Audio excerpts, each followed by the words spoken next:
un homme bien. Un jour, on était à la NCD, je lui ai fait une promesse, je lui ai dit que non. Il y a 4 ans, la conférence des jeunes, il a prêché sur les choses qui vont nous amener loin. Il y a des choses que nous recevons des hommes, il y a des choses que nous recevons des dieux. Et ce qui nous amène loin, c'est les choses que nous recevons des dieux.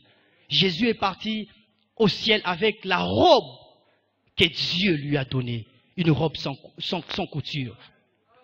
Et à la sortie, je lui ai dit, papa, un jour je vais vous honorer, ce jour est arrivé.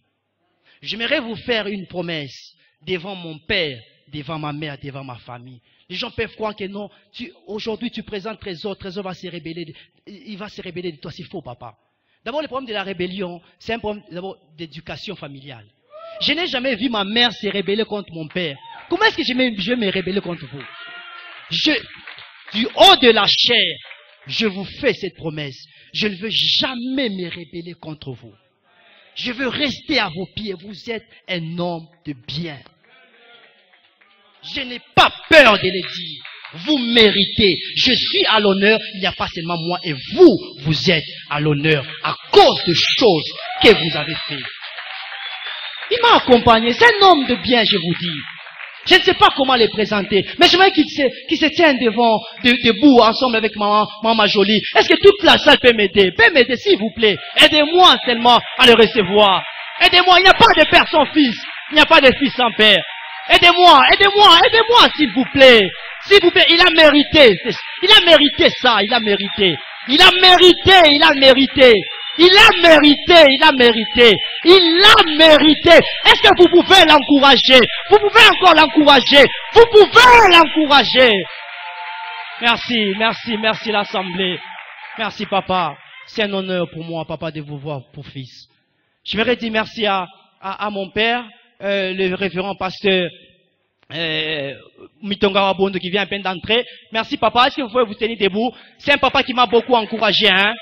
C'est un papa qui m'a beaucoup encouragé. Maman, vous pouvez vous tenir debout, maman. Vous pouvez vous tenir debout. Merci, merci, merci, la grande sœur. Merci, papa. Que Dieu vous bénisse. Cet homme m'a beaucoup encouragé.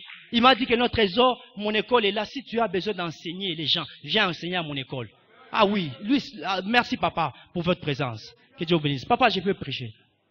Avec votre autorisation. Merci, papa. Est-ce qu'on peut se tenir debout? Nous sommes dans le livre de Jean chapitre 1 verset 3. Jean chapitre 1 verset 3.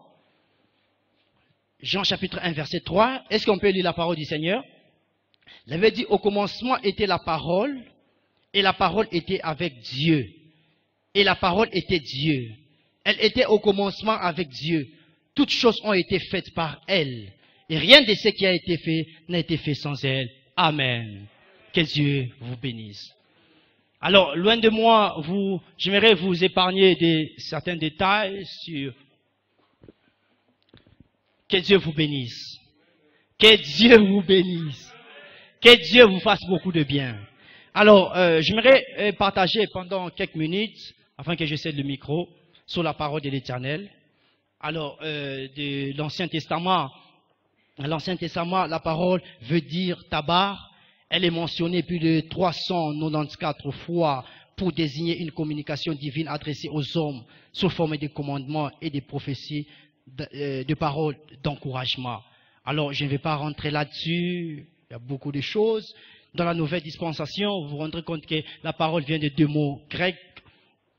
Logos, qui veut dire la parole écrite, et Rhéma, qui veut dire la parole révélée. Amen. Alors, tout droit au but, j'aimerais partager cet après-midi avec vous. Je vais partager avec vous cet après-midi 2 petits points qui nous permettra à ce que nous puissions retenir une courte pensée du Seigneur pour nous ce soir.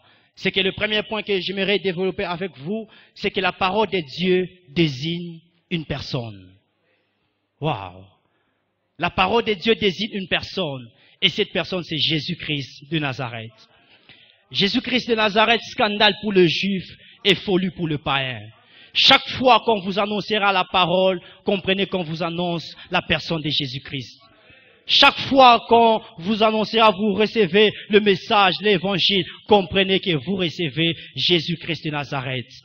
La Bible dit ceci, la Bible fait référence au Fils de Dieu comme la parole de Dieu. Apocalypse chapitre 19, verset 13. Il veut dire, il était revêtu d'un vêtement de teint de sang. Son nom est la parole de Dieu. Et plus loin, on a vu Jésus, ou on a vu, Jean a vu Jésus ressuscité des cieux. Et il dit, il s'appelle la parole de l'Éternel. Et cet après-midi, c'est un honneur pour moi de vous prêcher Jésus-Christ, qui est la parole qui sauve. Écoutez, la parole de Dieu, elle sauve. La parole de Dieu, elle bénit. La parole de Dieu, elle restaure. La parole de Dieu, elle bénit. La parole de Dieu apporte la vie. Et cette personne-là, c'est Jésus. Quand on reçoit Jésus dans notre vie, il apporte la vie. Il vient pour sauver. Il vient pour consoler. Il vient pour pacifier. Il vient pour réunifier. Il vient pour nous faire beaucoup de bien. Et ce soir, s'il y a une personne qui n'a pas encore reçu Jésus-Christ dans sa vie, comme c'est son Seigneur et Sauveur, il est grand temps de recevoir cette parole. Cela veut dire, tu reçois Jésus-Christ dans ta vie. Et nous n'avons pas honte pour nous de prêcher Jésus-Christ comme Dieu. Il est Dieu pour nous. Il est Dieu pour nous. Il est grand temps de le recevoir dans notre vie. Que Dieu vous bénisse. Alors, le deuxième petit point que j'aimerais qu'on puisse développer ensemble avec vous, c'est que la parole de Dieu désigne deux